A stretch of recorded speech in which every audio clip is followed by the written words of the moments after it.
Bom, o Palácio do Planalto diz que a volta de um imposto sobre transações financeiras ainda não é uma realidade dentro do governo, mas Jair Bolsonaro afirma que neste momento todas as alternativas estão sobre a mesa. O presidente foi perguntado ontem sobre a possibilidade de retomada de um tributo nos moldes da extinta CPMF. Ele ressaltou, no entanto, que só aceitaria um novo imposto se outro fosse extinto.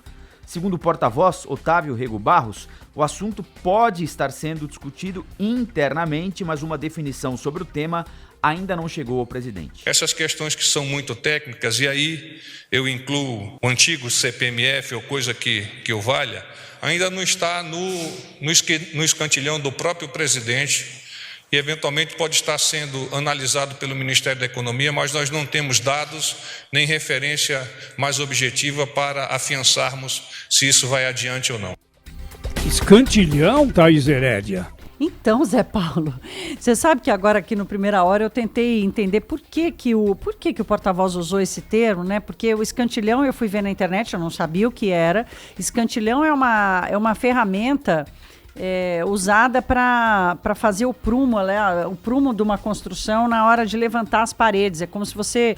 É uma ferramenta... Ficar um pouco melhor, Thaís? Não vou conseguir explicar um pouco melhor. Eu posso até botar a imagem aqui para ajudar quem está acompanhando a gente pelo YouTube vai saber. Agora, olha aqui, medida que serve de padrão para regular distâncias em serviços diversos. Uau! Nossa, mas ele foi buscar isso aí para falar da CPMF? Para CPMF. Sim, já é eu tenho a impressão complexo. Que já está aí na agulha, viu, a CPMF. É uma coisa que os pedreiros usam para bater, que eles chamam de bater o nível, né? Para verificar se a parede está no nível. Isso, boa, Cláudio. Bom, a CPMF está longe de ser uma coisa simples assim, apesar desse nome. E foi impressionante essa declaração do presidente ontem, ainda mais confirmada pelo porta-voz.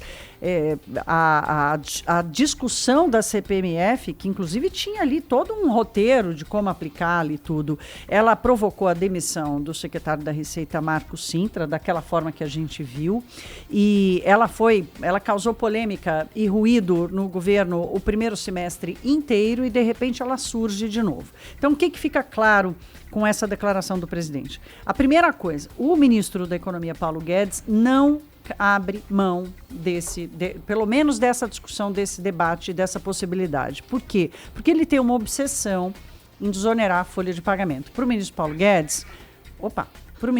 Guedes, é tão importante quanto reduzir, por exemplo, PIS e COFINS, acabar com PIS e COFINS, ou melhorar o ICMS, se é que existe alguma chance de acontecer isso, melhorar o ICMS, seria a desoneração da folha de pagamento como a forma de induzir, então, a formalização no mercado de trabalho.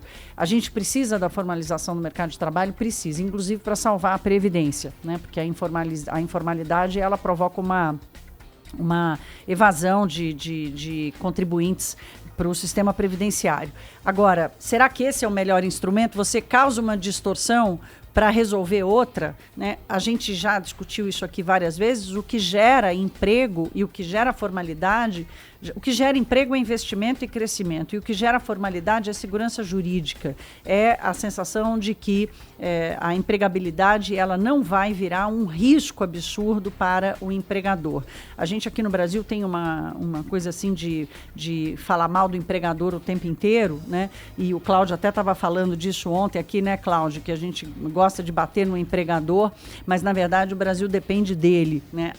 Essa quantidade de pessoas, de milhões de brasileiros que estão desempregados, desalentados ou estão trabalhando menos, estão dependendo desse empregador, da decisão desse sujeito que vai decidir contratar ou não mais mão de obra. Então, a volta da discussão da CPMF, o primeiro estrago ela já causou ontem, mas esse é secundário, que jogou para baixo as ações dos bancos. Por quê? Porque se voltar a uma CPMF, a primeira coisa que vai acontecer é reduzir as transações através do sistema financeiro. porque ninguém vai querer pagar imposto, né? Não da forma como a gente soube até agora que esse debate aconteceu. Então, o que está por trás disso é a obsessão do ministro Paulo Guedes em desonerar a folha de pagamento, como fosse a principal resolução, sinal de que ele continua falando no ouvido do presidente que é a melhor solução, e o Bolsonaro parece que está querendo levar isso em consideração. E o que mais me preocupa é quando a gente entra num ambiente de mais normalidade, que é o que a gente está tentando encontrar aqui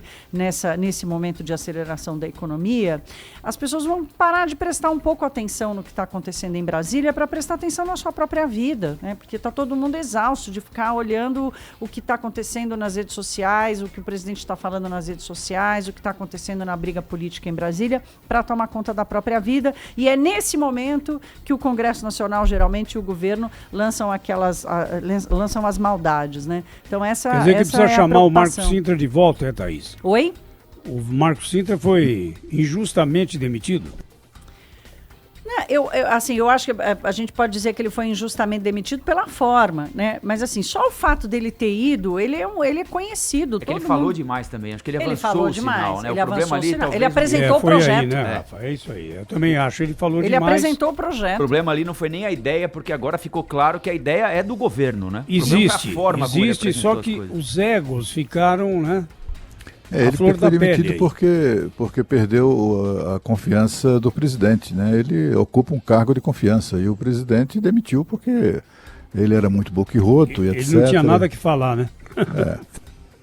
Agora o presidente está falando que tem que tirar um outro imposto para se for entrar a CPMF, né, Thaís? Então, que é o imposto da folha, né? Não, é assim, você desonera a folha de pagamento e cria a CPMF. Mas acho que o Bolsonaro está falando além disso, porque no plano do Paulo Guedes é assim, a reforma tributária do Paulo Guedes é mexer com os impostos federais, PIS e COFINS, por exemplo, mexer com os impostos federais, fazer uma simplificação dos impostos federais e, ao mesmo tempo, desonerar a folha de pagamento. O problema de desonerar a folha de pagamento é que a queda na arrecadação é gigantesca. E só um imposto com essa facilidade de arrecadação, com essa simplicidade de arrecadar, é que geraria receita suficiente para cobrir esse buraco que a desoneração criaria, né? Agora, de novo, criar uma enorme distorção para resolver outra distorção, né? Não é, assim, os economistas que eu converso, de todos os lados, assim, eu não consigo encontrar alguém que faça uma defesa racional do imposto de pagamentos como uma coisa que vai beneficiar a economia brasileira de alguma forma. Agora, ontem o presidente Jair Bolsonaro fez declarações para todos os gostos, né? Quem queria fazer manchete esculhambando com ele fez declaração. Quem queria fazer manchete destacando ali as expectativas positivas da economia, ele também fez manchete para todo mundo, né? E porque ele é uma estratégia, para mim, é uma estratégia clara dele, ocupar os espaços não só de governo, como também de oposição. Ninguém faz a oposição ao governo dele melhor do que ele próprio, né? E aí o que a gente viu, que uma das declarações mais relevantes que ele fez foi novamente um pedala público no ministro da Economia, Paulo Guedes, né? Já é a segunda vez, de maneira tão enfática, é a segunda vez. A primeira foi em maio, em declarações no programa de domingo, do ponto de vista político completamente despretensioso, do Milton Neves, que entrevistou o presidente Bolsonaro na ocasião, e ele defendeu com muita ênfase o fim do monopólio das distribuidoras de combustíveis no Brasil como forma de reduzir o preço do combustível. Ele, inclusive, defendeu a venda direta de etanol, de quem produz etanol, diretamente para o posto, né, que revende o combustível para o cidadão. Porque o que hoje seria um absurdo, né, Cláudio Humberto? Cá entre nós, né? Que tipo de combustível estaria sendo fornecido? Mas isso é um engano, isso aí é o que eles dizem, sabe, Zé Paulo? Não é o que valor. Eles dizem, é o que a gente sente, ué. Não, como é que é? Você vai colocar o etanol num posto, você sabe qual é a origem dele? Claro, a qualidade... Claro, hoje você sabe, mas se você deixar aberto, vai entrar... Você sabe como é que o brasileiro é? Isso é o que eles espalham.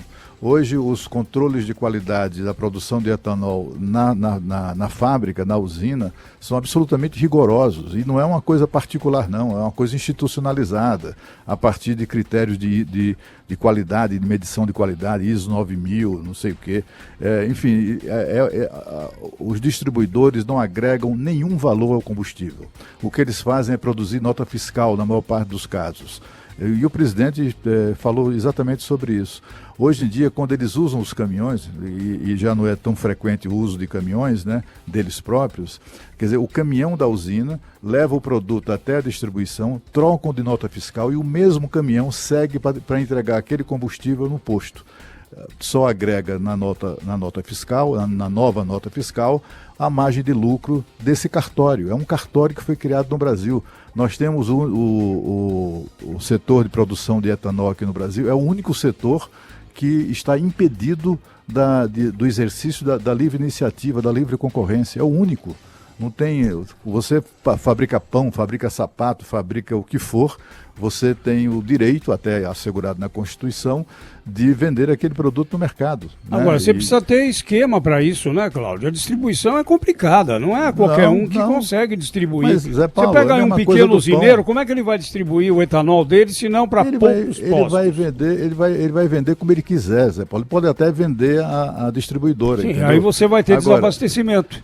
Não vai.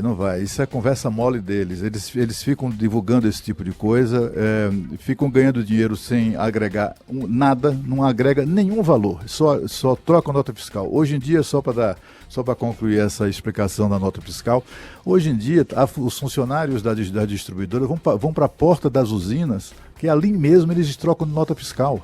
Aí o caminhão que sai da usina já vai direto para o destino, entendeu? Eles nem sequer se utilizam mais de instalações próprias, de caminhões próprios. Virou uma enorme vigarice no país. Bom, o presidente já tinha falado isso em maio. O ministro da Economia, que parece ser muito sensível, digamos assim, aos argumentos desse setor aí de distribuidor, uma verdadeira máfia, né? Um sujeito, hoje são os novos magnatas no Brasil, são os controladores dessas empresas de distribuição. E quando foi ontem, o presidente voltou a falar sobre isso, voltou a falar, reclamar do controle total, né, do monopólio dessas empresas aí, que atuam, na verdade, viu, Zé? Atuam, na verdade, como atravessadores no mercado e com isso tornam o produto ainda mais caro do que ele já é, agregando impostos. A carga tributária é bastante significativa. Apesar disso tudo, além disso tudo, ainda vem lá o cartório que foi criado na Agência Nacional do Petróleo por 2 resoluções de 2009 e que até hoje, graças ao lobby, os caras ficaram ricos demais, né? Ganharam muito dinheiro sem investir em nada, né? Praticamente sem nenhum investimento, somente pegando participação no negócio de venda de combustível no Brasil, ficaram muito ricos e você sabe, né? Setor empresarial muito capitalizado acaba impondo os seus desejos, os seus interesses.